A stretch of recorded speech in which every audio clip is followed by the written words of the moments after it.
லேவியராகமத்தின் புஸ்தகம் 26வது அதிகாரம் எடுத்துக்கொள்வோம்.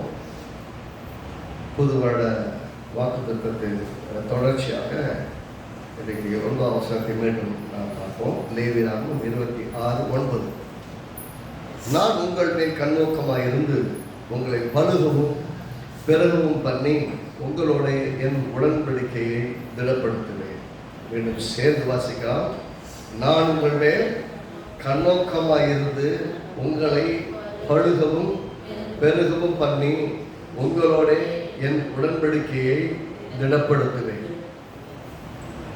கர்த்தர் நல்லவர். போன புதுவட ஆராதனை அப்போ ஒரு பகுதியை தான் பார்க்க முடிந்தது. அது மீண்டும் ஜஸ்ட் நினைப்பூட்டுவதற்காக ஒரு கிளிப்ஸ்க்காக அதை பார்த்துட்டு அதை நம்ம இன்றைக்கி அதனுடைய முழு காரியத்தை இன்றைக்கி கவர் பண்ணுவோம்.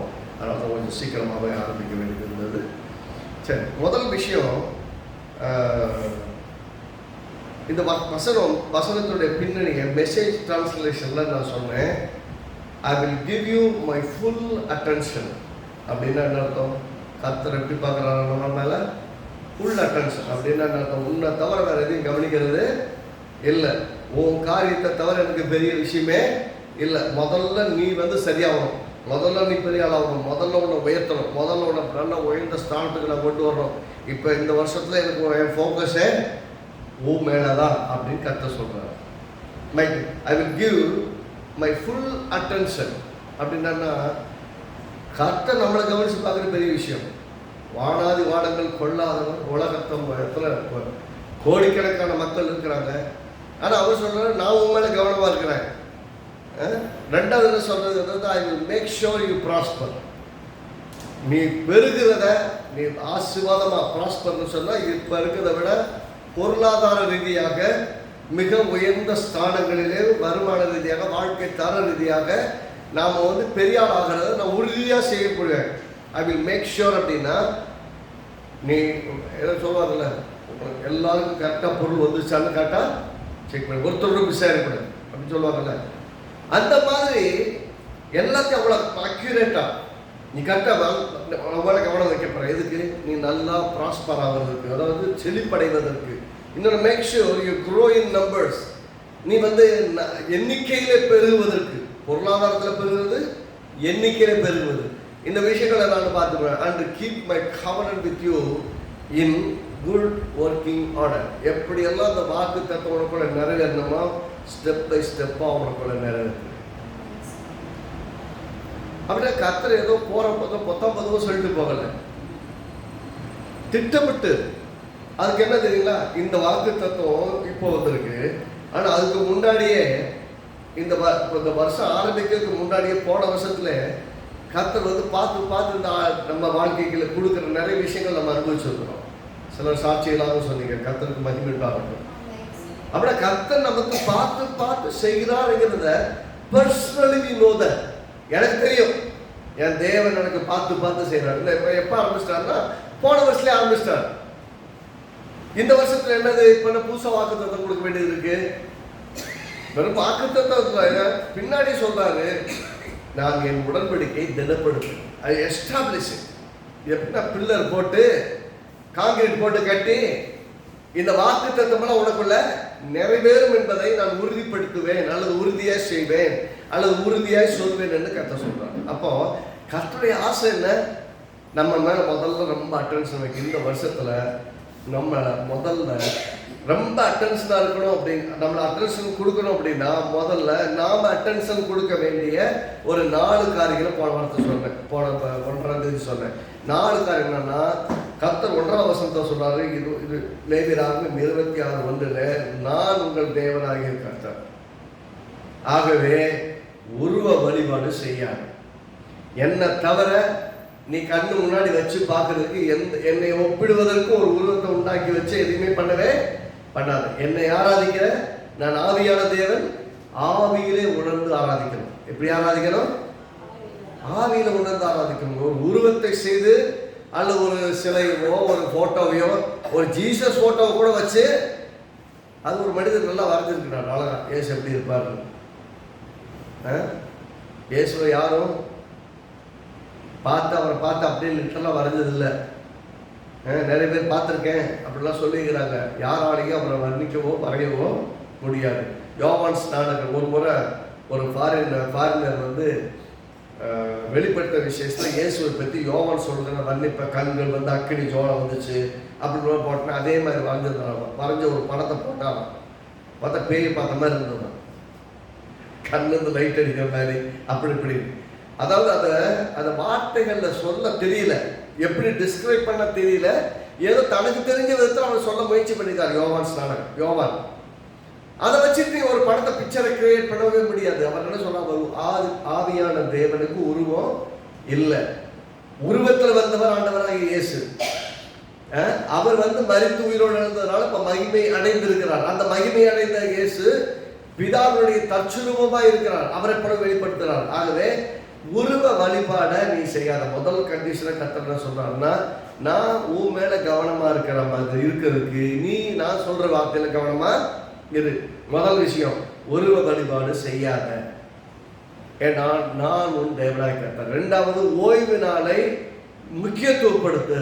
அப்படின்னா ஓய்வு நாளில் தேவனை ஆராதிக்கக்கூடிய காரியத்தை லைஃப்ல ஃபர்ஸ்ட் ப்ரியாரிட்டியா வைக்கணும். ஞாயிற்றுக்கிழமையா போன வாரத்தை சொன்னேன் இல்லையா, போன 1ஆம் தேதி சொன்னேன், நோ காம்ப்ரமைஸ் டே. பூமியே வானமே விடிஞ்சாலும் ஞாயிற்றுக்கிழமை தேவனை ஆராதிக்கிறது தான். அது எந்த காம்ப்ரமைஸுமே இல்லை. சாப்பிட மறந்தாலும், உட்கார மறந்தாலும், நிற்க மறந்தாலும், நல்ல வஸ்திரங்கள் எடுக்க மறந்தாலும், ஆராதிக்க தேவ சமூகத்தில் வர்றதை மறக்கவே கூடாது. God wants us to be very careful. நீ ரொம்ப கவனமா இருக்கிறார், நீ கவனமா இரு, நான் எப்படி கவனமா இருக்கேன் வாழ்க்கையாளர் பாருங்கிறார். மூணாவது, ஆலயத்தை குறித்த பயபக்தி. இது ஆலயம், இதுல தேவ நாம மகிமைப்படும்படி நம்ம கூடி வர்றோம். இதை ஒருத்தருக்கு ஒருத்தர் நம்மால இடங்கள் அடையாதபடிக்கு ரொம்ப ஜாக்கிரதையாய் ஒவ்வொருத்தருக்காகவும் வாழ வேண்டிய இடம். எனக்காக என் இஷ்டம், என் வாழ்க்கை, நான் எப்படி வாழ்வேன், அப்படி வாழ்ற இடம் ஆலயம் கிடையாது. இவன் வீட்டில் வாழ்ந்துக்கலாம். அதுவும் வீட்டில் யாருக்காவது இடங்கள் உண்டாக்குச்சுன்னா யோசிக்க, இதை நம்ம செய்யணுமா வேணாமான்னு யோசிக்கணும். அப்போ ஆராதனை ஸ்தலம், ஆலயத்தை பரிசுத்தம் உள்ள இடமாக, பயபக்திக்குரிய இடமாக கவனிக்கிறார். அப்படின்னா இங்கே தேவன் வெளிப்படுகிறார். தேவன் நம்மத்தில் உலாவுவதற்கும், தேவன் நம்மத்தில் கிரியை செய்வதற்கும் அந்த ஸ்தலத்தை முக்கியத்துவப்படுத்துகிறார். நான்காவதாக, கர்த்தருடைய வார்த்தை விசுவாசித்து அதன்படி செய்யுங்க. 4ஆம் வசனம் சொல்றது, 3ஆம் வசனத்துல, நீங்கள் என் கட்டளையின்படி நடந்து என் கற்பனைகளை கைக்கொண்டு அவைகளின்படி செய்தால் அப்படின்னு ஆரம்பிச்சுட்டு அடுத்த வாக்குத்தத்தை ஆரம்பிக்கிறார். அப்படின்னா என் வார்த்தையை கேட்கறது மட்டும் இல்லை, கேட்கிற வார்த்தையை இருதயத்தில் வைத்து விசுவாசித்து விசுவாசமா பயணிக்க ஆரம்பிக்கணும். அப்பதான் கர்த்தரால் பெரிய காரியங்கள் நம்ம மத்தியில் செய்ய முடியும். நாம் இப்படி நடக்கும்போது இந்த 4 காரியத்தில் நாம் கவனமாக இருக்கும்போது, அதுவும் உருவ வழிபாடு செய்யாமல் தேவனைய ஓய்வு நாளை சரியாக பயன்படுத்தி அவரை ஆராதிக்க செய்து, தேவனுடைய ஆலயத்தை பரிசுத்தம் உள்ளதாக, மகத்துக்குரியதாக, பயபக்திக்குரியதாக பார்த்து, தேவனுடைய வார்த்தைகளை கேட்கிறோம், கேட்டுட்டு அப்படி விட்டுட்டு போறதில்ல, அதை திரும்ப திரும்ப கேட்டு அதை வாழ்க்கையில நடைமுறைப்படுத்தி ஒரு வெற்றியுள்ள வாழ்க்கை வாழணும். அதை செய்தால் முதல்ல என்ன செய்வேன்னு சொன்னாரு, கீழ்ப்படிவதனால் வரக்கூடிய பலன்கள். முதல் பலன் என்னவென்று சொன்னால், ஏற்ற காலத்தில் மழையை பெய்யப்படும். 1ஆம் தேதி இதை பார்த்தோம், ஆனால் ரொம்ப டீட்டெயிலாக பார்க்கல. எப்படின்னா மழை பெய்யும், எதுக்கு பெய்யணும்? 4ஆம் வசனம், நான் ஏற்ற காலத்தில் உங்களுக்கு மழையை பெறுவேன், பூமி தன் பலனை கொடுக்கும், வெளியில் உள்ள மரங்கள் தன் கனியை கொடுக்கும். இது வரைக்கும் தான் பார்த்தோம் இல்லைங்களா? பூமி தன் பலனை, அப்படின்னா பூமி பலன் தர நீ வைக்க முடியாது, பலனை கொடுக்க வைக்கிறது தேவன். சபிக்கப்பட்ட பூமியில தான் நம்ம இன்னைக்கு இருக்கிறோம். பூமி ஆதாமுடைய பாவத்தின் நிமித்தம் சபிக்கப்பட்ட நிலைமையில தான் இருக்குது. அதை கர்த்தர் மாத்தியல. வானத்திலும் பூமியிலும் சகல அதிகாரம் எனக்கு கொடுக்கப்பட்டதுன்னு சொன்னாரு. ஆனா பூமியினுடைய தன்மையை நான் மாத்திட்டேன், இனிமேல் நீ கஷ்டப்பட்டு உழைக்க வேண்டியது இல்லை. கர்த்தர் பாவத்திற்குரிய கான்சிக்வன்சஸ் ஆஃப் சின்ன மாத்தியல. இன்னைக்கு பிரசவ வேதனை இருக்கு. பிரசவ வேதனை பண்ண முடியுமா? அது எவ்வளவு பெரிய பசுத்தமுள்ள தேவனுடைய ஜனங்களா இருந்தாலும் கூட அந்த பிரசவ வேதனைங்கிறத மாற்றவே முடியாது. உழைக்கிற உழைப்புல கஷ்டங்கள் இருந்துகிட்டே தான் இருக்குது. கஷ்டப்பட்டு தான் உழைக்க வேண்டியிருக்கு. சேர்த்தாலும் சேர்க்க முடியல, அவ்வளோ பாடுகளோட தான் கஷ்டத்தோட சேர்க்க வேண்டியது இருக்கு. இந்த பூமி தன் பலனை கொடுக்க மறுக்கிறது. பலன் கொடுக்காத பூமியில ஈசாக்கை போல விதைத்து அறுவடை செய்ய கர்த்தர் நமக்கு உதவி செய்கிறார். கர்த்தர் நம்மை ஆசீர்வதிக்கிறார், நாம் செய்கிற வேலையை ஆசீர்வாதமாக்குறார். அதனால நமக்கு வர வேண்டிய ஆசீர்வாதம் நிறைவாய் வரும். அப்ப எல்லாருக்கும் இருக்கிறது போலதான் எனக்கு இருக்குன்னா, நீங்க விசுவாசிக்கிறவங்க, நீங்க ஜெபிக்கிறவங்க எல்லா காரியத்தை இன்னும் சுலபமாக பெற முடியாத இடத்துல பெற. இயேசு கிறிஸ்துவை பத்தி இயேசு ரோமை சொல்லுவார்ல, 2 தாளந்து 5 தாளந்து 1 தாளந்துன்னு. அந்த 1 தாளந்து வாங்கினது அழகா சொல்லுவான். ஆனா பெரிய அறிவாளி அவன், ஆக்சுவலா அறிவாளி அவன். ஆனா அறிவை யூஸ் பண்ண மாட்டான். அவனுக்கு இருக்க அறிவை கடவுள் யாருன்னு தெரியுது, கடவுள் கொடுத்த விஷயம் என்ன செய்யணும்னு தெரியல. கடவுள் யாருன்னு அவர் சொல்ற, நீ விதைக்காத இடத்துல இருக்கிறவர் அப்படின்னா அவர் எப்படிப்பட்ட தேவன்னா, விதைக்கவே இல்லைன்னாலும் அந்த இடத்துல அறுவடை எடுக்கக்கூடியவர். தெளிக்காத இடத்துல சேர்க்கிறவர், அவங்க ஒண்ணுமே போட்டு இல்லைனாலும் எப்படினாலும் கேதர் பண்ணிடுவார். வனாந்திரத்துல என்ன இருந்தது, காடையில கொண்டு சேர்க்கலையா, மண்ணா வாழத்துக்கு கொண்டு கொட்டலையா? கர்த்தர் விதைக்காத இடத்துல அறுக்கிறவரும் தெளிக்காத இடத்துல சேர்க்கிறவரும் பெரிய வெளிப்பாடு அவனுக்கு இருந்தது. ஆனா வந்தா கணக்கு கேட்பாரு, பயம், தூக்கி ஓட்டை போட்டு நோண்டி உள்ள வச்சுட்டான். பேங்க்ல போட்டிருந்தாங்க வட்டியோட வாங்கியிருப்பானே அப்படின்னு கர்த்தர் அந்த 1 தாளந்து கூட புதைக்கப்படக்கூடாது, பெருகணும்னு ஆசைப்படுறோம் தேவன். அப்ப நமக்கு கொடுக்கப்படுற எதுவுமே வேஸ்டா கிடையாது, நம்முடைய வாழ்க்கையில பெருக வேண்டும் ஆசைப்படுகிற தேவன். அதனாலதான் பூமி பலன் தராதா, இப்ப நான் மழையை வர பண்ணுவேன். எப்படி ஈசாக்குக்கு மழையை வர வச்சாலும் அதே மாதிரி உங்களுக்கு மழையை வர வைப்பாரு. ஈசாக்குக்கு தண்ணி கிடைக்க வச்சாலும் நம்ம தண்ணி கிடைக்க வைப்போம். சோர்ஸ் எங்கேயுமே இல்லைன்னாலும் ரொம்ப எளிமையா சொல்றேன், God is our source. தேவன் தான் நமக்கு ஆதாரம். பூமியில எதுவுமே இல்லைனாலும் ஆரோனின் கோல் தண்ணியினால துளுக்கல, மண்ணுனால துளுக்கல. தேவ ஆசரிப்பு கூடாரத்துல யாரை நான் தெரிந்து கொண்டேனோ அவன் தான் எனக்கு ஆராதனை செய்யணும் கர்த்தர் சொல்றாங்க. சொன்ன உடனே எல்லாரும் என்ன சொல்றாங்க, நாங்கள் ஆராதிப்போம், நாங்கள் தான் செய்யணும். ஏன் அவங்க லேவி தான் செய்யணுமா, ஆரோன் குடும்பம் தான் செய்யணுமா, நாங்க செய்யக்கூடாதான்னு கேட்கிறாங்க. கர்த்தர் சொல்றார், நான் தெரிந்து கொண்டவுடைய கோல் தொழில் போகிறேன். எல்லாரும் வாதுமை செடியில போயிட்டு வெட்டி எல்லாம் ஒரு கொப்பை கொண்டு வராங்க. எல்லாம் அது கொப்பனையும் பேர் எழுதி கொண்டு போய் தேவாலயம் கொண்ட ஆசிரியருக்கு கூடாரத்துக்குள்ள உடன்படிக்கை பெட்டி இருக்கிற இடத்துல வைக்கிறாங்க. மறுநாள் பார்த்தா ஒரே நாள் ஓவர் நைட்ல வேற இல்லை, எதுவுமே இல்லை. ஆனா ஆரோனுடைய கோல் துளிர்த்தது. அது கிளைகளை விட்டு, பூக்களை விட்டு, காய்களை விட்டு, கனிகளை கொடுத்துன்னு சொல்லுது. ஒரு சோர்ஸ் கிடையாது, தளிர்த்து விளைந்து நிற்குது. அதனால வேதம் சொல்றது, ஆரோனை போல ஒருவன் அழைக்கப்படாவிட்டால் ஒருவனும் தானாக ஊழியத்துக்கு தன்னை ஏற்படுத்திக் கொள்ள முடியாது. அதனாலதான் பார்த்தீங்கன்னா தேவன் அழைத்து ஒருத்தரை ஊழியத்தில் வைக்கிறாருன்னா ரொம்ப கேஷுவலா நம்ம யோசிக்க முடியாது, கேஷுவலா நம்ம பார்க்க கூடாது. கர்த்தர் தேர்ந்தெடுக்கலன்னா ஒருத்தர் ஊழியத்துக்குள்ள வரவே முடியாது. சவால்கள் இல்லாமல் இருக்காது. ஆனாலும் கர்த்தர் கோலை துளிக்கப்படுகிறதை போல அவனுக்கு சோர்ஸ் கர்த்தர் தான். நான் இன்னைக்கு சொல்றேன், நம்ம எல்லாரையும் கர்த்தர் ராஜாக்களாக, ஆசாரியர்களாக, தேவனுக்கு சொந்த ஜனமாக மாற்றி இருக்கிறார். ஆகவே நம்முடைய சோர்ஸும் ஆண்டவர் மட்டும்தான் ஆதாரம். எனக்கு ஒரு ஆதாரம் இல்லைங்க, ஆதரவு இல்லைங்க, இயேசு இருக்கிறார். இயேசுவே ஆதாரம். அவரை நம்பி அவருடைய வார்த்தை விசுவாசி ஆரம்பிங்க. உங்களால் செய்ய முடியாத ஒண்ணுமே கிடையாது. சொல்றாரு, நான் ஏற்ற காலத்தில் மலையை பரப்பண்ணுவேன் அப்படின்னு சொல்லும் போது, I will give you an opportunities, வாய்ப்புகள், சூழ்நிலைகள், உதவிகள், ஒத்தாசைகளை நான் உங்களுக்கு ஏற்படுத்தி தருவேன். அதனால நீங்க என்ன பண்ணுவீங்க, நீங்க விதைக்கிறதுக்கு நல்ல விளைச்சல் தான். அதான் சொல்றாரு, பூமி தன் பலனை தரும், மரங்கள் தங்கள் கனியை. அப்படின்னா பூமியும் கனியை கொடுக்கும், மரமும் கனியை கொடுக்கும். அப்படின்னா விதைச்சா பூமியில விளையும், மரத்தை நட்டிங்கன்னா மரம் காய்க்கும்.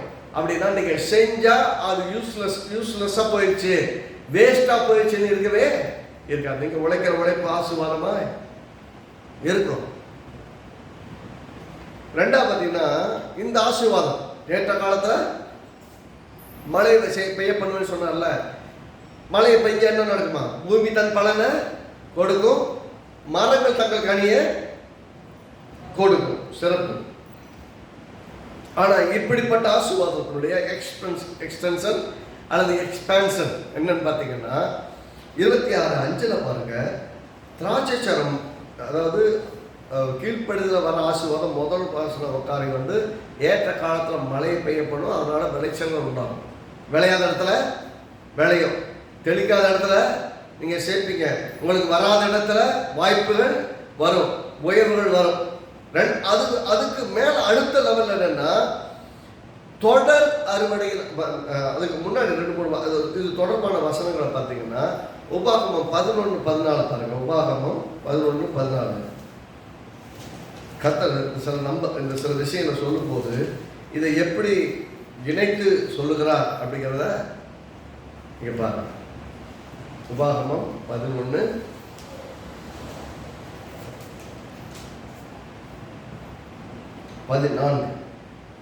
நீ உன் தானியத்தையும் உன் திராட்சரசையும் உன் எண்ணெயையும் சேர்க்கும்படிக்கு நான் ஏற்ற காலத்து உங்கள் தேசத்தில் முன்மாறியும் பின்மாறியும் பெய்ய பண்ணி. அப்படின்னா நீங்க எதை சேர்க்கணும்? உங்க தானியத்தை சேர்க்கணும், உங்க திராட்சரசத்தை சேர்க்கணும், உங்க எண்ணெயை சேர்க்கணும். அதுக்கு ஏற்ற காலத்தில் நான் உங்கள் தேசத்தில் முன்மாறியை பின்மாறி. அப்படின்னா நமக்கு 2 சீசன்ல மழை விழுகும் அப்படின்னு நம்ம அங்கே உள்ள கால சீதோசனைக்கு 2 முன்மாறி பின்மாறி இருந்தீங்கன்னா, விதைக்கிறதுக்கு விதைச்ச சமயத்தோட மழை, நல்ல விளைய வேண்டிய சமயத்தில் ஒரு மழை. அப்படின்னா அந்த 2 சீசன்ல பெய்யக்கூடிய மழை, அந்த விதைச்ச விதைக்கு மழை வரும், நல்லா முளைக்கும், கதிர் விட்டு காய்களை கொடுத்து பலன் கொடுக்க வேண்டியதுக்கு முன்னாடி நல்லா விளையிறதுக்கு ஒரு மழை பெய்யும். யூஸ்வலாக விவசாயம் பண்ணுறவங்களுக்கு தெரியும், அந்த விதைக்கிற சமயத்தில் ஒரு தண்ணி பாய்ச்சுவாங்க, அதுக்கப்புறம் விளைச்சல் வர சமயத்தில் ஒரு தண்ணி பாய்ச்சுவாங்க, அதுக்கப்புறம் தான் நல்லா விளைஞ்சதுக்கப்புறம் அடுத்த அறுவடை வரைக்கும் அப்புறம் தண்ணி பாய்ச்ச மாட்டாங்க. கர்த்தர் சொல்றாரு, ஃபர்ஸ்ட் ரெயினும் வரும், லேட்டர் ரெயினும் கரெக்டாக வரும், ஏற்ற காலத்து மழையை பெய்யணும்னு சொல்றாரு. இதே மாதிரி எரேமியா 5:24 பார்த்தினாலும், யாத்திராகமம் 5:7-8 வரைக்கும் உள்ள வசனங்களை வாசிச்சாலும் கர்த்தர் வந்து நமக்கு, அதாவது உபாகமம் 11:14 மாதிரியே எரேமியா 5:24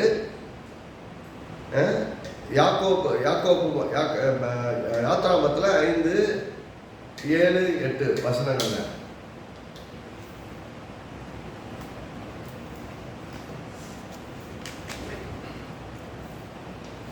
கர்த்தர் வந்து யாத்திராகமத்தில் யாக்கோபு 5:7-8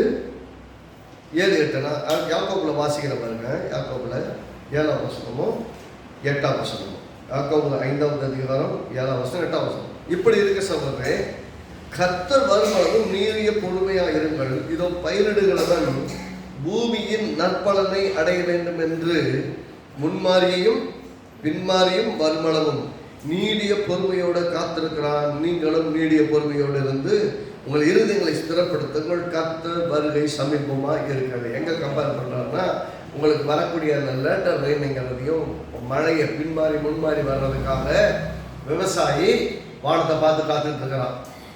அப்படின்னா மழையை பெய்யப்படுகிற கர்த்தர்னா, கர்த்தரை விசுவாசித்து கர்த்தரை நோக்கி பார்த்து, கர்த்தாவே ஆசீர்வாதமான மழை பெய்யட்டும்னு காத்திருக்கணும். நான் மழையை பெய்ய வைக்கிற முயற்சி பண்ண கூடாது. அதே போல கர்த்தருடைய வருகைக்கும் அவன் காத்திருக்க மாதிரி நம்மளும் காத்திருக்கணும். வர்றேன்னு சொல்றோம், வருவார். ஆனா முன்மாறிய பின்மாறியை கரெக்டா கொடுக்கிறவரு கரெக்டா வரவும் செய்வாருன்னு சொல்றதுக்காக சொல்றாரு. இந்த வசனங்களை நீங்க கவனிச்சு பார்த்தீங்கன்னா, கர்த்தர் தொடர்ந்து திரும்ப ஒன்று சொல்றதுன்னா, சரியான நேரத்தில் உங்களுக்கு மழை வரும்.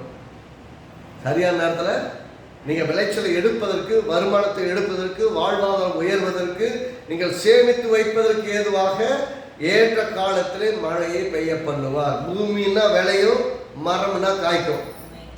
பூமினா விளையும், மரம்னா காய்க்கும். அப்படின்னா உங்கள் உழைப்பு வீணாய் போகிறதே இல்லை. இதனுடைய 2வது பகுதியான எக்ஸ்டென்ஷன் ஆசீர்வாதம் என்னன்னா, இந்த 26:5 பாருங்க. திராட்சரசம் பறிக்கும், திராட்சை பழம் பறிக்கும் காலம் வரைக்கும் போரடிப்பு காலம் இருக்கும், விதைப்பு காலம் இருக்கும் வரைக்கும் திராட்சை ரசம் பறிக்கும் காலம் இருக்கும், நீங்கள் உங்கள் அப்பத்தை திருப்தியாய் சாப்பிட்டு உங்கள் தேசத்தில் சுகமாய் குடியிருப்பீர்கள். எப்படிப்பட்ட வார்த்தை பாருங்க. இதற்கு நான் எப்படி எடுத்து வச்சுன்னா, தொடர் அறுவடையின் ஆசீர்வாதம். தொடர் அறுவடையின் ஆசீர்வாதம். ஆங்கிலத்தில் அன்எண்டிங் ஹார்வெஸ்ட் அல்லது அன்எண்டிங் சீசன். உங்க சீசனுக்கு, உங்க அறுவடைக்கு முடிவே கிடையாது. பாருங்க, ஒரு வேலை செய்யறாங்க. அந்த பகுதியில் அவங்களுக்கு சொல்லப்பட்ட அந்த அடிப்படையில் பார்த்தீங்கன்னா, திராட்சை பழங்களை விதைக்கிற அறுவடை செய்யறதுக்கு ஒரு காலம். திராட்சை செடி அப்பப்போ போடுறது கிடையாது. நல்லா கவனிக்கணும். திராட்சை செடி ஒன்று நட்டுட்டாங்கன்னா அது கொடியில் படர்ந்துச்சுன்னா அப்பப்போ கனி கொடுக்கும். அதுக்கு ஒரு சீசனு இருக்கு. எல்லா சமயத்திலும் திராட்சை பழங்கள் பழுக்காது, காய்க்காது. திராட்சை பழங்கள் காய்க்கிறதுக்கும் பழுக்கிறதுக்கும் ஒரு டைம் இருக்கு. அதே மாதிரி விவசாயம் பண்ணி விதைச்சு அறுவடை செய்யறதுக்கு ஒரு காலம் இருக்கு. தானாய் விளைகிற காலமும் இருக்குது, நீங்க வேலை செஞ்சு வருமானம் எடுக்கிற காலமும் இருக்கு. இந்த ரெண்டு காலம் எப்படி இருக்குன்னா, தானா விளையிறதெல்லாம் வர வரைக்கும் சேர்ந்துட்டு இருக்கீங்களே, அது வரைக்கும் விதைக்கிற வேலை ஆரம்பிக்காது. அதாவது இந்த வேலைக்கும் அந்த வேலைக்கும் கஷ்டப்பட்டு செய்ய வேண்டியது இருக்காது. இந்த வேலை எல்லாம் முடிகிற வரைக்கும் அந்த வேலை ஸ்டார்ட் ஆகாது. அந்த வேலை முடிகிற வரைக்கும் திராட்சை பழங்களை பழிக்கக்கூடிய காலம் வராது. அப்படின்னு என்ன அர்த்தம்னா, நீங்க ஒரே சமயத்துல மல்டி வேலையில செஞ்சு கஷ்டப்படுற மாதிரி வைக்க மாட்டாரு. ஒரு வேலையை செய்து முடிக்கிற வரைக்கும் தேவையான பஃபர் டைம் உங்களுக்கு கர்த்தர் கொடுப்பார். இதை முடிச்சதுக்கு அப்புறம் இன்னொரு வேலையை ஆரம்பிக்கிறதுக்கு, இன்னும் சொல்ல போனா, உங்களுக்கு தொடர்ந்தேர்ச்சியாக வருமானத்திற்கும் வாழ்வாதாரத்திற்கும் ஆகாரத்துக்குரிய வேலையை தொடர்ந்து கர்த்தர் உங்களுக்கு இந்த வருஷத்துல கொடுத்துக்கிட்டே இருப்பார். ராமன் சொல்லுவோமே.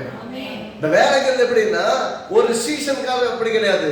திராட்சை பழம் பழிக்கும் காலம் வரைக்கும் போரடிப்பு காலம். அப்படின்னா திராட்சை ரசம் ஒரு பக்கம் திராட்சை பழம் பறிக்கிற காலம் இல்லை, அப்போ வரைக்கும் போரடிப்பு காலம் இருக்குமா. அப்ப திராட்சை பழத்தையா பறிக்கிற காலம் ஆரம்பிக்கிற முன்னாடி வரைக்கும் அறுத்ததை அடிச்சு மூடையா கட்டுற வேலையை செய்யணும். அப்படின்னு அர்த்தம். ஏற்கனவே ஒரு முறை நட்டாச்சு, நட்டது செடியா விளைஞ்சிருக்கு. திராட்சை செடி அப்படித்தான், திராட்சை செடி கொடியா மாறி இருக்கும், பழங்கள் தொங்கும். அடுத்த சீசனுக்கு தான் பழம் வரும். அது வரைக்கும் இடையில வராது. ஆனா இதை பறிக்கிற காலம் ஆரம்பிக்கல. அப்போ இது விவசாயம் பண்ணிக்கணே, இது அறுக்கணுமே, இதை பார்க்கறதா, நான் இதை பார்க்கறதா, இதை பார்க்கலன்னா பழமெல்லாம் வேஸ்டா போய் நஷ்டமாயிருமே. இதை பார்த்தா பழம் நஷ்டமாயிரும், பழத்தை பார்த்தா விதைச்சது நஷ்டமாயிரும். இந்த பக்கம் இது நஷ்டமாகுமா இது நஷ்டமாகுமா, ரெண்டும் நஷ்டமாக விட மாட்டாரு. இது முடிக்கிற வரைக்கும் அது ஸ்டார்ட் ஆகாது, அது முடிக்கிற வரைக்கும் இது ஸ்டார்ட் ஆகாது. நீங்க பழங்களை பறிக்கிற வரைக்குமே போர் அடிச்சு மூளை கட்டி அரிசியை, கோதுமையை, தானியத்தை தேக்கும்படியாக கட்ட உதவி செய்வார். அப்படின்னா அவங்களுக்கு சொன்னது. நான் இன்னைக்கு இந்த வசனத்தின் அடிப்படையில் நமக்கு உரிய வார்த்தைக்காக நான் சொல்றது என்னன்னா, சொல்றாரு, நீங்கள் உங்கள் அப்பத்தை திருப்தியாய் சாப்பிட்டு உங்கள் தேசத்தில் சுகமாய் குடியிருப்பீர்கள். நீங்க சந்தோஷமா குடியிருக்கிறதுக்கு உங்களுக்கு என்னவெல்லாம் வேணுமோ அதெல்லாம் உங்க வீட்டுக்குள்ள நிறைஞ்சிருக்கும். அரிசியா, பருப்பா, எண்ணெயா, என்ன வேணுமோ அது தேவையானதெல்லாம் இருக்கு. அந்த காலம் விவசாய காலம், விவசாயத்தின் பின்னணியில் பேசப்பட்டிருக்கு. இந்த காலம் பினான்சியல் காலம். பினான்சியல் காலத்துக்கு தகுந்த மாதிரி நான் சொல்றேன், நீங்க உழைக்கிற உழைப்பும் வருமானம் ஆசீர்வாதமா இருக்கும். இங்க ஒரு வேலையை முடிக்கிறீங்கன்னா அடுத்த இன்னொரு வேலையை பின்னாடியே வரும். நீங்க மல்டி டேலண்டட் பீப்புளா இருந்தீங்கன்னா, ரொம்ப திறமைசாலிகளா இருந்தீங்கன்னா, இதையும் செய்வீங்க அதையும் செய்வீங்கன்னா, இது ஒரு வேலை முடிகிற வரைக்கும் இன்னொரு வேலை ஸ்டார்ட் ஆகாது. இந்த வேலை முடிக்கும் போது இன்னொரு வேலை ஸ்டார்ட் ஆகும். ஆக மொத்தம் உங்களுக்கு ஓய்வு கிடையாது. ஆக மொத்தம் உங்களுக்கு ஓய்வு கிடையாது. வேலை இருந்துகிட்டே இருக்கும். சொல்லுங்க, எனக்கு வேலைக்கு குறைவே கிடையாது, வருமானத்துக்கும் குறைவே கிடையாது. நான் திருப்தியாய் சாப்பிடுவேன். கர்த்தர் சொல்லுங்க, நீங்க திருப்தியாய் சாப்பிட்டு சுகமா குடியிருப்பீங்களா, என்ஜாய் பண்ணுங்க உங்க லைஃப். நீங்க எப்படி விசுவாசத்தை எடுத்துக்கொள்றீங்களோ இல்லையோ, இந்த வருஷம் தொடர் அறுவடையின் ஆண்டு.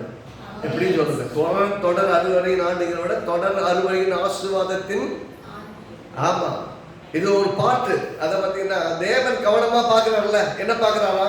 I will ensure உனக்கு தொடர்ந்து வேலை கிடைக்குதா, தொடர்ந்து வருமானம் கிடைக்குதா, தொடர்ந்து ஒரு பிரச்சனைகளை மேற்கொண்டு ஜெயித்து போறதுக்கு தேவையான எல்லா ப்ரொவிஷனையும் நான் கொடுக்குறேன்னா அப்படின்னு கர்த்தர் கவனமா பார்த்துக்குவார். நீங்க தொடர்ந்து உங்கள் படிப்பில வாழ்க்கையில வெற்றி பெறுவீங்களா, அதனால கவனமா பார்த்துக்குவேன். அதுக்கு எப்பப்ப நாலேஜ் வேணுமோ, எப்பப்ப திறமை வேணுமோ, எப்பப்ப கிருபை வேணுமோ, எப்பப்ப வரங்கள் வேணுமோ, எப்பப்ப வல்லமை வேணுமோ எல்லாத்தையும் அப்பப்ப நான் கொடுத்துக்கிட்டே இருப்பேன். Unending harvest. அப்புறம் முடிவே இல்லாத அளவுக்கு அடுத்த ஒரு சீசன் முடியும், இன்னொரு சீசன் துவங்கும். நம்ம லைஃப்ல இவ சொல்ற சீசன் எப்படிப்பட்ட சீசன்னா, திராட்சை பழம் பறிக்கும் காலம் வரைக்கும் போரடிப்பு காலம் அப்படி சொல்றாங்க. அதே மாதிரி போரடிப்பு விதைப்பு காலம் வரைக்கும் திராட்சை பழம் பறிக்கிற காலம் அப்படின்னா 3 சீசனை பார்க்க முடியும், 3 சீசனை பார்க்க முடியும். ஒன்று திராட்சை பழம் பலிக்கிற காலம், இன்னொன்று போரடிக்கிற காலம், இன்னொன்று விதைக்கிற காலம். ரைட்டுங்களா? இது 3லையுமே பார்த்தீங்கன்னா விதைச்சதுக்கு நல்லா கவனிக்கணும். விதைச்சதுக்கு அறுவடை பண்ணி போரடிக்கிறது காலம். ஏற்கனவே நீங்க விதைச்சிருக்கீங்கல்ல, அது கொடியில நிக்குது, அது ஒரு சீசன்ல படுக்கும். நான் சொல்றேன், நீங்க விசுவாசமாய் ஜெபம் பண்ணி காத்திருக்கிற காரியங்கள் எல்லாவற்றிலும் கர்த்தர் கனிகளை கொடுக்க வைப்பார். இப்பொழுது நீங்க ஜெபிக்கிற காரியங்களை எல்லாவற்றையும் அறுவடை செய்யும்படியாகவும் கர்த்தர் வருஷத்துல உதவி செய்வார். 2 விதமா. ஏற்கனவே நீங்க ஜெபித்த காரியங்களுக்கும் பதில் உண்டாக பண்ணுவார். இப்போது ஜெபித்துக் கொண்டிருக்கிற காரியங்களுக்கான பலன்களையும் கர்த்தர் அனுபவிக்க பண்ணுவார். என் ரிசல்ட் என்னன்னா, உங்க ஆசீர்வாதம் உள்ள வர்றதுக்கு எந்த விதமான தடையே இல்லை. அப்படின்னா ஒவ்வொரு சீசனையும் கர்த்தர் கண்டிப்பா நேர்த்தியா பார்த்து கொள்ளுவார். யோவேல் 2ஆம் அதிகாரம் 19 வசனத்தை பாருங்க. யோவேல் 2:19. இதே வசனத்தை வச்சு கூட பிரசங்கம் பண்ணாங்கன்னு நினைக்கிறேன். யோவேல் 2ஆம் அதிகாரம் 19 வசனம். யோவேல் 2 பேசுறது 19 வசனம். எல்லாம் சேர்ந்து வாசிங்க. கர்த்தர் மறுமொழி கொடுத்து தமது ஜனத்தை நோக்கி, இதோ நான் உங்களை புறஜாதிகளுக்குள்ளே நிந்தையாக வைக்காமல் உங்களுக்கு தானியத்தையும் திராட்சரசத்தையும் எண்ணெயும் எல்லாம் சொல்லுங்க கொடுத்தேன். எல்லாம் சொல்லுங்க கொடுத்தேன். இனிமேல் கொடுப்பேன் கிடையாது, கொடுத்துட்டேன். இப்ப நீங்க என்ன பண்ண போறீங்க? கொடுத்துட்டேன்னா எடுக்கணும். கொடுத்துட்டேன்னா அது எனக்குரியதுன்னு விசுவாசத்தோட நான் எனக்கு எடுத்துக்கொள்ள வேணும். இப்ப நான் எடுத்துக்கணுமா இல்ல ஏசப்பா எனக்கு கொடுங்கன்னு கேட்க போறோமா? கொடுங்கன்னு கேட்டா வசனம் புரியலன்னு அர்த்தம். வசனம் புரியலன்னா வாழ்க்கையில விளங்கவே விளங்காதுன்னு அர்த்தம். இங்க சொல்றாரு, இனி நான் உங்களை புறஜாதிகளுக்குள்ளே நிந்தையாகனா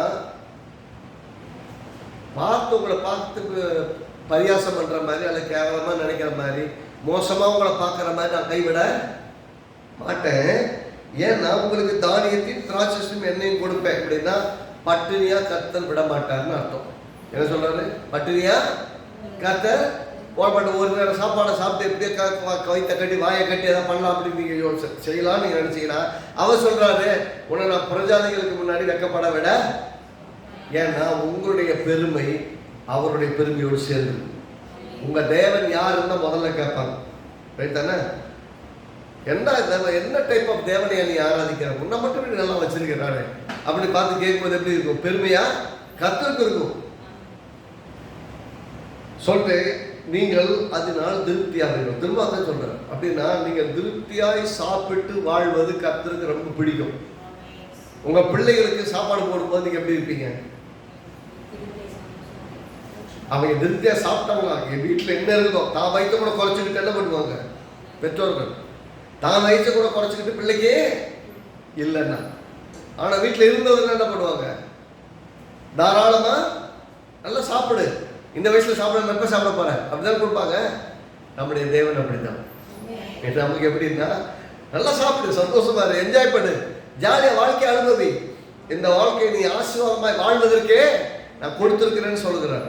அப்போ இங்க இதுல சொல்லிக்கிறார் இல்லையா, இந்த அன்எண்டிங் சீசன் சொன்னேன்ல, இந்த அன்எண்டிங் சீசன் எப்படின்னா ஒன்று முடியும், அதாவது திராட்சை பழம் பறிக்கிற காலம் வரைக்கும் போரடிப்பு காலம். அப்படின்னா போரடிப்பு காலம் முடிகிற வரைக்கும் திராட்சை விதைக்கிற காலம் இருக்கும். அப்படின்னா விதைக்க ஒரு காலம், அறுவடை செய்ய ஒரு காலம். இந்த காலங்கள் எல்லாம் உங்கள் வாழ்க்கையில் நடக்கும். விதைச்சேன், இன்னொரு இந்த யோகா என்ன சொல்றது, நீங்கள் விதைச்சிங்கப்பா, எல்லாம் காற்றுல போயிடுச்சு. இதுவரை போயிருக்கலாம், இதுவரை அநேகத்தை இழந்திருக்கலாம். கர்த்தர் இழந்ததையும் சேர்த்து உங்களுக்கு மீட்டு தருவார். இழந்ததையும் திரும்ப கர்த்தர் முன்னாடி கர்த்தர் நமக்கு வாக்கு பண்ணுகிறார், சகலத்தையும் திருப்பிக் கொள்வார். அப்புறம் எல்லாத்தையும் நமக்கு திரும்ப கொடுப்பார். என்ன, நம்ம விசுவாசத்தோடு நம்ம முன்னேறி செல்லணும், விசுவாசிக்கணும், ஜெபிக்கணும். ரைட்டுங்களா? அப்போ தான் இந்த அன்எண்டிங் சீசன் எப்படிப்பட்டதா இந்த வருஷத்தில் கர்த்தர் கொடுக்க வாக்கு பண்ணியிருக்காருன்னா, அதை 26வது லேவியராகமம் 26 10ஆம் வசனம் பாருங்க. 26:10 ரொம்ப சிறப்பான வசனம் சொல்லுவேன். என்னவா வாசிங்க, எல்லாம் சேர்ந்து வாசிங்க. போன வருஷத்து பழைய தானியத்தை சாப்பிட்டு புதிய தானியத்துக்கு இடம் உண்டாகும்படி பழையதை விளக்குவேன். திரும்ப நல்லா அந்த வசனத்தை நல்லா கவனிச்சு பாருங்க. அந்த ஸ்பிரிட் ஆஃப் த வேர்டுமாங்கல்ல, உங்களுக்கு எப்படி அவர் கொடுப்பாருன்னா, போன வருஷத்து பழைய தானியத்தை சாப்பிட்டு, அப்படின்னா பழைய தானியத்தை சாப்பிட்றதுக்கே பத்தாது, மீதம் இருக்கணும்னு அர்த்தம். ஒன்று. அடுத்து புதிய தானியத்துக்கு இடம் வைக்கணுமே. எப்படின்னா திடீர்னு 10 மூணு அரிசி வந்துருச்சு, இருக்கிறது 1 மூணு அரிசி இருக்குது, பழைய அரிசி. சரி, அந்த அரிசியை பக்கத்துக்கு அக்கா கொடுத்துருவோம். இந்த 10 மூடை வைக்கிறதுக்கு இடம் வேணும்ல, அந்த இடத்த கர்த்தர் எப்படி பண்றாருன்னா, புது தானியம் நிறைய வர போறதுனால பழைய தானியத்தை சாப்பிடு, எக்ஸ்ட்ரா இருக்கா கொடுத்துரு. இப்ப புது தானியத்தை வைக்கிறதுக்கு இடம் உண்டாகும். இப்ப என்னன்னா, நம்ம இருதயம் கர்த்தருடைய ஆசீர்வாதத்தை வைக்கிறதுக்கான இருதயம் விசாலம் அடைந்தா நம்ம ஆசீர்வாதம் எப்படி இருக்குன்னா, திராட்சை பழங்களை வைக்கவும் இடம் இருக்கும், போரடிச்சு மூடைகளை வைக்கவும் இடம் இருக்கும். அடுத்து விதைக்கிறதுக்கான விதை தானியத்துக்கும் போன வருஷம் பழைய தானியத்தை என்ன பண்ணுவீங்க, விதைக்க எடுத்துட்டு போயிருவீங்க. போன வருஷத்து பழைய தானியத்தை நீங்கள் விளக்குவீங்க அப்படின்னு என்ன அர்த்தம்னா, கீழே போடுறது இல்லை, அது விதை தானியமா எடுத்துட்டு போயிடுவோம். புதுசா வர்ற தானியத்தை வீட்டுல அடிக்க வச்சிடும். அல்லேலூயா. கர்த்தர் எப்படி பண்றாருன்னா, உங்களுக்கு வீட்டுல இல்லைங்கிறதே கிடையாது, இன்னும் இருக்கு, இன்னும் மீதம் இருக்கு. இப்படி சொல்லும் போது அன்எண்டிங் சீசனுங்கிறது மட்டும் கிடையாது, குறைவே இல்லாத நிறையும் வாழ்க்கை. பத்தல, போதல, கிடைக்கல, நான் என்ன பண்ணுவேன், சாப்பிட்றதுக்கு என்ன பண்ணுவேன், இதுக்கு என்ன பண்ணுவேன்னு கேட்கிற மாதிரி இல்லை. அதாவது என்னன்னு சொன்னா, நீ ரொம்ப வைராக்கியமா பெருசா விசுவாசிக்க ஆரம்பிச்சிருக்க. என்னது, என் வீட்டில் எண்ணெய் குறையாது, திராட்சை ரசம் குறையாது. அப்போ திராட்சை ரசம் ரைட்டா? இப்போ எல்லாம் பார்த்தீங்கன்னா என் வீட்டில் எண்ணெயும் குறையாது, மாவும் குறையாது, மசாலாவும் குறையாது, என் வீட்டில் காய்கறியும் குறையாது. நான் திருப்தியாய் சாப்பிட்டு என் தேவனாய் கர்த்தர் வயிறு நிறைஞ்ச உடனே, தேவனே என்னை திருப்தியாய் போஷித்ததற்காக உனக்கு ஸ்தோத்திரம் என்று கர்த்தரை துதித்து கொண்டே ஒவ்வொரு நாளும் சாப்பாடு முடிப்பேன். ஆரம்பிக்கும் இருந்த ஆகாரத்துக்காக ஸ்தோத்திரம் ஆரம்பிச்சு முடிக்கும் போது, என்னை திருப்தியாய் போஷிக்கிற தேவனே உனக்கு ஸ்தோத்திரம் என்று துதிக்கும்படி கர்த்தர் செய்வார். கர்த்தர் சொல்றது, உங்களை நான் உங்க மேல கண்ணோக்கமா இருக்கேன்னு. என்ன எப்படின்னா, எப்படி எந்த அளவுக்கு பார்க்குறேன், கரெக்டாக மழையை வர பண்ணி, கரெக்டாக சீசனுக்கு என்ன செய்யணுமோ அதுக்கான காரியங்களை கொடுத்து, வீட்டில் பழையத்தை ஒதுக்கிட்டு புதுசை உள்ள நிரப்பி அவங்கள ஆசீர்வாதமாக வைக்க கர்த்தர் ரொம்ப கவனமாக இருக்கிறாரு.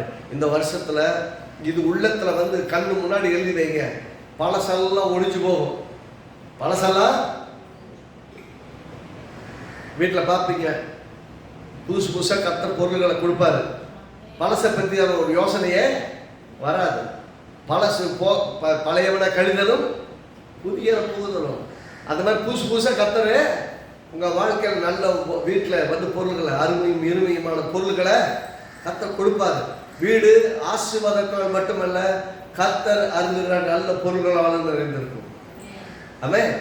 வீட்டில் உங்களுக்கு பத்தல முடியலைங்கிறது இந்த வருஷத்தில் இராதபடிக்கு கர்த்தர் பார்த்துக் கொள்வார். மூணாவது காரியம், அதாவது ரொம்ப நேரம் இல்லை, பின்னாடி வேலைக்கு கொஞ்சம் இன்னும் டீட்டெயிலாக பாருங்க போதிக்கிறேன். ஆனா இப்போ இன்னைக்கு இந்த புது வருஷ செய்தியுடைய மொத்த சாரத்தை மொத்தமா கொடுத்துடணும் பாக்குறேன். இன்னைக்கு மிஸ் ஆனதை இன்னைக்கு பெற்றுக்கொள்ளணும் இல்லையா? 26வது அதிகாரத்துல, அதாவது லேவியராகமம் 26 6வது வசனம் பாருங்க. தேசத்தில் சமாதானம் கட்டளையிடுவேன், தத்தளிக்க பண்ணுவார் இல்லாமல் படுத்துக் கொள்வீர்கள், துஷ்ட மிருகங்களை தேசத்தில் இராதபடி ஒழிய பண்ணுவேன், பாட்டையும் உங்கள் தேசத்தில் உலாவுவது இல்லை. என்ன சொல்றாரு? கர்த்தர் என்ன பண்ண போறாரா? தேசத்திலே சமாதானத்தை கொடுப்பேன். அப்படின்னா இப்படி சொல்வேன், ஆலயத்திலே சமாதானம், வீட்டிலே சமாதானம், உங்கள் வேலை ஸ்தலத்திலே சமாதானம், நீங்க படிக்கக்கூடிய இடங்களிலே உங்களுக்கு சமாதானத்தை கர்த்தர் கொடுப்பார், தத்தளிக்க பண்ணுவார் இல்லாமல் சமாதானத்தை படுத்திக் கொள்வீர்கள். அப்படின்னா நைட்டு படுத்தா தூக்கம் வர மாட்டேங்குது, மனசெல்லாம் அங்கலாக்குது, எப்போ காலையில் விடுங்க, எவனுக்கு பதில் சொல்கிறோமோ, என்ன பிரச்சனை சந்திக்கணுமோ, எப்படி பயப்படணுமோங்கிற மாதிரி ஒவ்வொரு நாளும் அலறி எடுத்து வாழ்றோம் இல்லையா? அந்த மாதிரியான அங்கலாய்ப்பின் தூக்கத்தை கர்த்தர் மாற்றிடுவார். தூக்கமின்மையை மாற்றிடுவார், தூக்கம் இல்லாமையை மாற்றிடுவார். ஏன்னா காலையில் எழுந்திரிச்சு என்ன பண்ண போறோம் பயப்படுறதில்ல, கர்த்தர் பார்த்துக்கொள்வார். கர்த்தருடைய சமூகத்தை ஒப்பு கொடுத்துட்டு நிம்மதியா படுத்து சமாதானமாய் உறங்கி எழுவதற்கு தேவன் உதவி செய்வார். துஷ்ட மிருகங்களை தேசத்தில் இராதபடிக்கு ஒழிய பண்ணுவேன்னா, அந்த காலத்தில் துஷ்ட மிருகங்கள் வேற, நம்ம வாழ்க்கையில வரக்கூடிய துஷ்ட மிருகங்களை போல மக்கள் வேற. கர்த்தர் அப்படிப்பட்ட துஷ்டமான மக்களை நம்ம எல்லைக்குள்ளே வராதபடி வேலைக்கு காத்துக் கொள்வார். நம்ம கிட்ட வரணும்னு யோசிச்சாலும் அப்படிப்பட்ட துர்குணம் உள்ள மக்களை, நம்மளை நெருங்கி நம்மளை வேதனைப்படுத்தக்கூடிய மக்களை பக்கத்திலே சேர்க்காதபடிக்கு தூரமா வச்சுக்குவார். ஏன்னா நம்ம சமாதானமா இருப்பது தேவனுக்கு பிரியம், தேவனுடைய நாம மகிமைப்பட வேண்டும் என்று கர்த்தர் விரும்புகிறார். ஆகவே அது ஒரு பெரிய சமாதானத்தை தேவன் தருவார். அதுல இது தர்றதுக்கு என்ன, இதை செய்யணும்னா இங்க சொன்னாரு, உங்கள் துஷ்ட மிருகங்களை தேசத்தில் ஒழிய பண்ணுவேன், பட்டை உங்கள் தேசத்தை உலாவுவதில்லை. நம்ம வீட்டில் கத்தி வராது. நம்ம கத்தினா பட்டைன்னா என்ன அர்த்தம்? நம்மளை கொல்றதுக்குன்னு, நம்ம அடிக்கிறதுக்குன்னு எந்த சக்தியுமே வராதபடிக்கு கவனமா பார்த்துக்கிறார். அப்புறம் நம்ம வீட்டு எல்லை எங்கிடும் கர்த்தர் நம்முடைய அக்கினி மதிலாலை வேலி இணைத்து காத்து, துஷ்டர்கள் ஒருவரும் உள்ளே வராதபடி, துஷ்ட விதமான மக்களுடைய ஆயுதங்கள், உனக்கு விரோதமாய் உருவாக்கப்படும் எந்த ஆயுதமும், மந்திரம் பண்ணாலும் சரி, பிள்ளி சுனியம் பண்ணாலும் சரி, மாந்திரிகம் பண்ணாலும் சரி, என்ன செஞ்சாலும் சரி, அது உங்கள் வீட்டை அணுகாது, உங்கள் குடும்பத்தை அணுகாது, உங்கள் பிள்ளைகளை அணுகாது, உங்கள் பொருளாதாரத்தை அணுகாது, உங்கள் வாழ்க்கையை அணுகாது. கர்த்தர் வேலி எடுத்து காப்பார். இப்படி பண்றாரு இல்லையா? எது அதுக்கு அப்ப நீங்க எப்படி பண்ணுவீங்க, என்ன விதமா நீங்க வாழ்வீங்கன்னா, அதே வசனம் பாருங்க, 27ஆம் வசனம், உங்கள் சத்துருக்களை எல்லாம் சொல்லுங்க, உங்கள் சத்துருக்களை துரத்துவீர்கள், அவர்கள் உங்கள் முன்பாக பட்டயத்தால், பட்டயத்தை எடுத்தவன் பட்டயத்தால் எந்த மந்திரத்தை செஞ்சு உங்களை அழிக்கலாம்னு நினைச்சாலும் அந்த மந்திரத்துல மாட்டிக்குவான். எந்த மாந்திரிகத்தை செஞ்சு உங்களை அழிக்கணும்னு நினைக்கிறானோ அந்த மாந்திரிகத்துல மாட்டிக்குவான். எந்த அழிவின் சக்திகளை கொண்டு உங்களை அழிக்கணும்னு நினைக்கிறாங்களோ அந்த அழிவின் சக்திகள் அவங்களே சிக்கி, நீங்க தான் சொல்லிருக்கீங்களா, இயேசுவின் நாமத்தில் இந்த வீடு கர்த்தருடைய ரத்தத்தினால் காக்கப்பட்டிருக்குது, இந்த வீட்டு பகுதியில் எந்த இருளி சக்திகளுக்கும் எந்த விதமான மந்திரங்களுக்கும் எந்த விதமான காரியத்துக்கு இடமே இல்லை, இயேசுவின் நாமத்தினால் பாதுகாக்கப்பட்டிருக்கிற வந்த பிசாசு ஓடிப்போம் அப்படின்னு துரத்தி விட்டுருவீங்க. துரத்தி விட்டது எங்க போகும்? அனுப்புறவங்கிட்டே போகும். எங்க போகும்? அனுப்புனவங்கிட்ட தான் போகும். அவன் துரத்து விடுறதுக்கு வழி இல்லையே, ஏன்னா அவன் தான் அனுப்பிவிட்டான். எனக்கு தங்குறதுக்கு இடம் இல்லப்பா, நீ தான் சரியான ஆளுன்னு அவங்ககிட்ட போய் தங்கிடும். ஆக மொத்தம் சொல்றது, அவர்கள் உங்களுக்கு முன்பாக பட்டயத்தால் தான் வச்ச விடையில தானே, ஆமான் வச்ச தூக்கு மரத்தை தானே மாட்டிட்டு செத்த மாதிரி, நாம எதையோ யாரையோ அழிக்க போறோம்னு நினைச்சு விசுவாசிக்கு விரோதமாய் போராடுகிற போராட்டத்துக்கெல்லாம் சான்ஸே கிடையாது. கத்த முடிவு பண்ணிடுறாங்க. நீங்க சொல்றது மட்டும் இல்ல, அடுத்த வருஷத்துக்கு அப்படிங்க ரொம்ப சிறப்பா இருக்கு. என்னவா, உங்களில் 5 பேர், எத்தனை பேருங்க? 5 பேர். எத்தனை பேரை துரத்துவோம்? எத்தனை பேரை? 5 பேர் 100 பேரை துரத்துறதுன்னா பாருங்க. அப்படின்னா என்ன அர்த்தம்? சாதாரண பலம் இல்லைங்க, ஹார்ஸ் பவர் இல்லை, சொல்லுங்க ஹார்ஸ் பவர் அப்படின்னு சொன்னா தான் அவ்வளோ பெரிய வல்லமை இழுத்துட்டு போக முடியும். ஒரு என்ஜினு அத்தனை டன் வெயிட்ல இருக்கிற ட்ரெயினுடைய எத்தனை பெட்டிகள் எழுதிட்டு போகுது இல்லையா? இது சசமே டபுள் என்ஜின் போட்டுருவாங்க. டபுள் என்ஜின் போட்டிருக்க ட்ரெயினை பார்த்துருக்கீங்களா? எதுக்கு? இன்னும் கொஞ்சம் எக்ஸ்ட்ரா பெட்டிகளை இழுக்கிறதுக்கு. அப்போ டபுள் என்ஜின் போட்டாச்சுன்னா இன்னும் புல்லிங் பவர் ஜாஸ்தியா இருக்கும். நமக்கு டபுள் என்ஜின் தான். நமக்குள்ள ஒரு வல்லமை, அந்த வல்லமைக்கு மேல பரலோகத்திலிருந்து பிதாவானவர் கொடுக்கிற பரிசுத்த ஆவியினுடைய இன்னொரு வல்லமை. நமக்கு அதிகாரம் இருக்குது. அதே மாதிரி ஆவியானவர் வந்து நமக்குள்ள ஆளுகை செய்து நமக்கு அதிகாரம் வைக்கலாம் பார்த்துறாரு. இப்போ யோசிச்சு பாருங்க, நம்ம ஆண்டு 2 வருஷம் சொல்றது, நீங்க 5 பேர் கூடி ஜெபம் பண்ணா 100 பிசாசுகளை துரத்திடலாம், 100 ஆத்துமாக்களை ஆதாயப்படுத்திடலாம். 5 பேர் சேர்ந்து கூடி செஞ்சா 100கணக்கான மக்களை ரட்சிப்புகளை நடத்திடலாம். 100 பேர் கவனிங்க, 5 பேர் 100 பேரை கொண்டு வந்தா அந்த 100 பேர் எத்தனை பேரை கொண்டு வருவாங்களா? 10,000 பேரை துரத்துவாங்களா? அல்லேலூயா. ஆரம்ப சின்னதை யோசிக்கிறதுங்க. 5 பேர் போதுங்க. அவன் சொல்ற கணக்கு படி பார்த்தா இந்த வருஷத்துல 5 பேர் சேர்ந்து ஒரு 100 பேருக்கு பெரிய ஊழியத்தை செய்யப்போம். 5 பேர் 100 பேரா மாறும். 100 பேர் சேர்ந்து 10,000 பேரா மாறும். எத்தனை பேர் விசுவாசிக்கிறீங்க? சத்தம் வர மாட்டேங்குது. 5 பேரு 100 பேரை துரத்த முடியும்னா 5 பேரு 100 பேரை ஆண்டவருடைய ராஜ்யத்துக்குள் அழைத்து கொண்டு வர முடியும். 100 பேரு ராஜ்யத்துக்குள்ள வந்துட்டாங்கன்னா அந்த 100 பேர் சேர்ந்து 10,000 பேரை ராஜ்யத்துக்குள்ள கொண்டு வர முடியும். இப்போ வந்து ஸ்ட்ரென்த்தை பார்த்தீங்கன்னா ஈக்குவேஷனே மாறி போயிடும். ஈக்குவேஷனே மாறி போதா? 5 பேர் 100 பேர் அப்படின்னா 5 பேர் 100 பேர் கொண்டு வரணும்னு சொன்னா எத்தனை பர்சன்டேஜ் வருது? 20% 200%? இல்லையே, கணக்கு வீக்காக இருக்குது. 5% பீப்புள் 100% ஆட்கள் கொண்டு வர முடியும் அப்படின்னா 100% ஆட்கள் 1000% கொண்டு வர முடியும். அப்படிதான் சொல்ல 1000 மடங்கான மக்களை ஒன்று 10 ஒன்று 30, ஒன்று 60, ஒன்று 100 பலன் கொடுக்குங்கிறார் இல்லையா? அப்போ அவ்வளவு பெரிய பலன்களை கர்த்தர் நமக்கு கொடுப்பார். நீங்க துரத்துறதும் நல்லா கவனிக்கிறேன். சொல்லும் போதுக்கு வெறும் தான் சொல்லல, பரிசுத்த ஆவியானவர் இப்படி இப்படி இப்படி பார்க்க சொல்றாரு. 5 பேர் 100 பேரை துரத்துக்கிற 100 பேர் அல்ல, 100 பேரை ஆளுகை செய்கிற அசுத்த சக்திகளை துரத்தி ஆண்டவருடைய ராஜ்யத்துக்கு உட்படுத்துறீங்க.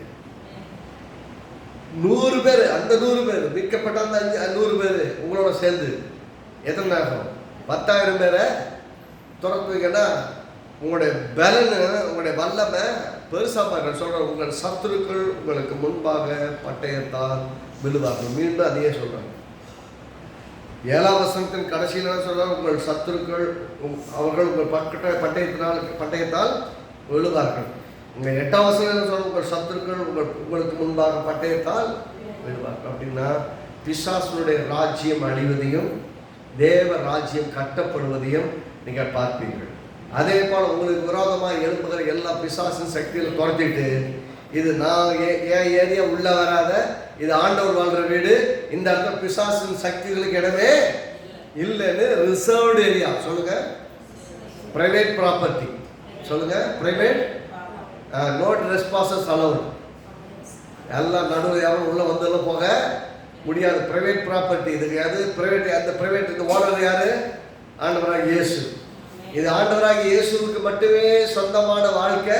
இதை கண்டவங்களாம் வந்துட்டு போக முடியாது. கர்த்தருக்கே சொந்தம்.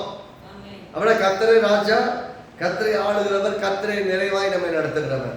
ஆகவே இந்த வருஷத்துல கர்த்தருடைய யோசனை, கர்த்தருடைய செயல், கர்த்தருடைய நடத்துதல், இது இந்த விதத்துல எதிர்மறையா சொல்லியிருப்பார் நிறைய இடங்கள்ல. உபாகமம் 32:30 பார்த்தீங்கன்னா, அந்த ஒரு வசனத்தை மட்டும் வாசிக்கிறேன். சில வசனங்களை இன்னொரு வசனத்தை சொல்ற எழுதிக்கங்க. ஆனா கர்த்தர் சசம காரியம் எப்படி நடத்துவார்னு பாருங்க. உபாகமம் 32:30 வாசி.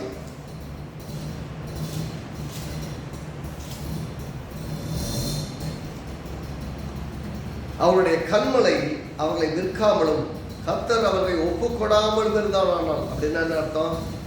கர்த்தர் மட்டும் அவங்க கையில் ஒப்பு கொடுக்கலன்னா ஒருவன் 1000 பேரை துரத்தி 2 பேர் 10,000 பேரை துரத்துவது எப்படியா? இதுக்கு விஷயம் மாறுது பாருங்க. ஒரு ஆளு 1000 பேர் துரத்துனாங்களாம், 2 பேர் சேர்ந்து 10,000 பேர் துரத்துனாங்களா அப்படின்னு அந்த அளவுக்கு வீக்கா போயிட்டாங்கன்னு அர்த்தம். அதாவது இதனுடைய பின்னணி என்னன்னா, கர்த்தரை விசுவாசியாமல் போனதுனால தேவனை விட்டு அந்நிய தெய்வங்களை ஆராதிக்கிறவர்களாய் விக்கிரகங்களை உண்டாக்கி, அந்நிய தெய்வங்கள் என்ன அர்த்தம்? இவங்க தேவனுடைய ஜனங்களா இருக்காங்க, யூதர்களா இருக்காங்க. இவங்க என்ன பண்றாங்க? மற்றவங்களுடைய வழிபாடுகளை கற்றுக்கொண்டு மற்றவங்களுடைய வழிபாடுகளை உண்டாக்கி அதை வணங்க ஆரம்பிச்சிட்டாங்க. அதனால கர்த்தரை விட்டு ஒப்பு கொடுத்துட்டாரு. அப்போ ஒப்பு கொடுத்ததுனால என்ன ஆயிடுச்சுன்னா, ஒரு ஆளு 1000 பேர் துரத்திட்டாங்க. ஆளுங்களை, அதை யூத ஜனங்களை எதிராளிகள் ஒரு ஆள் 1000 பேர் துரத்திட்டாங்க, 2 பேர் 10,000 பேர் துரத்திட்டாங்களாம். ஆனா விசுவாசித்து வாழ்றவங்க என்ன பண்ணுவாங்களா? 5 பேர் 100 பேரையும், 100 பேர் 10,000 பேர். ஈக்குவேஷன் பார்த்தீங்கன்னா எப்படி மாறுதுன்னு. அப்போ விசுவாசம் இல்லாதவர்கள் ஈஸியாய் துரத்தப்பட்டு விடுவார்கள். விசுவாசிக்காதவர்கள் சுலபமாய் துரத்தப்பட்டு விடுவார்கள். ஆனால் விசுவாசிக்கிறவர்கள் ரிசல்ட் ரொம்ப கம்மியா இருந்தாலும் அவன் வெற்றிகரமா இருக்கும். அப்படி ஏன் ஒரு ஆளு 2 ஆளு சொல்றாருன்னா, அவன் ஒன்றே வந்தாலும் துரத்தப்படுவாங்க, பயந்துட்டு ஓடி போயிடுவாங்க. ஆனா விசுவாசிகளுக்கு கூடி நிற்கும் போதுதான் பெரிய வல்லமை. நம்ம சேர்ந்து ஏன் ஜெபம் பண்ணணும், ஏன் ஜபிக்க சொல்றோம் அப்படின்னா, ஒரு பெரிய ஆற்றல் மிகுந்த வேலையை செஞ்சுட்டு இருக்கிறோம். அதே போலதான் ஏசாயா 30:17 பார்த்தீங்கன்னாலும் அது எதிர்மறையாத்தான் சொல்லிக்காரு. ஏசாயா 30:17 அது வீட்டில் போய் வாசிங்க. அது இன்னும் கொஞ்சம் தெளிவாக இருக்கும். அதே மாதிரி நியாயாதிபதிகளின் புஸ்தகம் 7வது அதிகாரம் 7வது வசனமும் 21வது வசனமும்.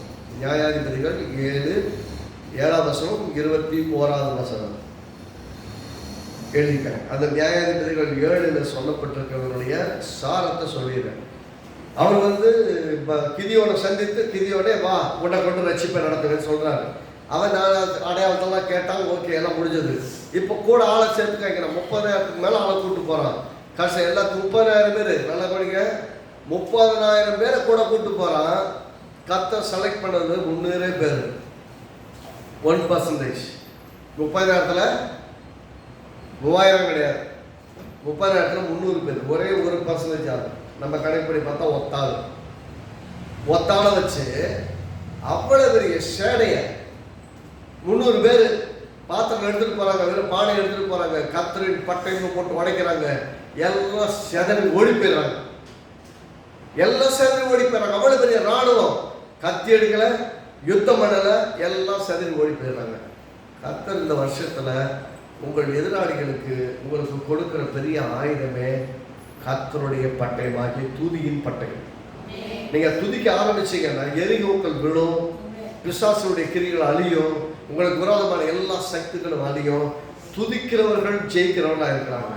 துதி முன்னாடி போச்சோன்னா வெற்றி உங்களுக்கு முன்னாடி போயிட்டு இருக்குன்னு அர்த்தம். அவங்க ஒன்றும் பண்ணல, பாடுறாங்க, துதிச்சாங்க, ஆராதிச்சாங்க, கையில கொண்டு போன பாத்திரத்தை போட்டு உடைச்சாங்க. அவ்வளவுதான். வெற்றிக்கு என்ன வேணும்? தேவனை பாடி துதித்து ஆராதிக்கிறது வேணும். கை வச்சிருந்த பாத்திரத்தை போட்டு டேய் வச்சுக்கோங்கடா. கர்த்தர் வெற்றி கொடுக்கிறது. இந்த வருஷத்துல கர்த்தர் உங்கள் மேல் கவனமா இருக்கிறார். என்னன்னா, அவன் சொல்றபடி அப்படியே செஞ்சாங்க. நல்லா கவனிக்கணும். கர்த்தர் சொன்னபடி சரியா செஞ்சாங்க. இந்த 300 பேருக்கு மேக்சிமம் தெரிஞ்சது என்னன்னா, தீவெட்டியை தூக்கிட்டு போக தெரியும், பாடும்போது கூட பாட தெரியும், பானையை போட்டு உடைக்க தெரியும், அவ்வளவுதான் தெரியும். அதுக்கு மேல பெரிய புத்திசாலியெல்லாம் கர்த்தருக்கு தேவையில்லை. கர்த்தர் எப்படி பண்றாருன்னா, அப்பா எனக்கு ஒண்ணுமே தெரியாது, நான் ரொம்ப அந்த அளவுக்கு அறிவே கிடையாது, பரவாயில்ல, நீங்க தான் பெஸ்ட் கேண்டிடேட், உங்களை வச்சுதான் அவர் எவ்வளவு பெரியவர் காட்டவே முடியும். அப்ப நீங்க செய்யற ஒவ்வொரு காரியங்களாலும் கர்த்தர் மகிமைப்படுவார். ஆமென். இந்த புதிய வருஷத்துல கர்த்தர் உங்கள் மேல் கண்ணோக்கமாய் இருந்து உங்களை பழுகவும் பெருகவும் செய்து உங்களை இளைப்பாறும் சமாதானத்தோடு பூமியில் வாழும்படி செய்வார். ஆமென். கர்த்தர் அதை உறுதிப்படுத்திக் கொள்வார். இது தீவிரமாக விசுவாசிப்போம். இந்த வருஷத்துல ஒரு பெரிய எழுப்புதலுக்காக தேவன் நமக்கு மத்தியில் கிரியை செய்கிறார். அதுக்காக நம்ம விசுவாசிப்போம். இதயத்தில் ஆயத்தப்படுத்துகிறோம். ஆலயத்தை மிஸ் பண்ணக்கூடாது. ஆலயத்தை பயபக்தி உள்ள இடமா பாருங்க. அது உண்மையா நம்ம தேட ஆரம்பிச்சோம்னா கர்த்தர் பெரிய காரியத்தை செய்வார். கர்த்தர் நல்லவர். எத்தனை பேர் ஆசீர்வாதமா இருக்கீங்க? ஆமென். God bless you all.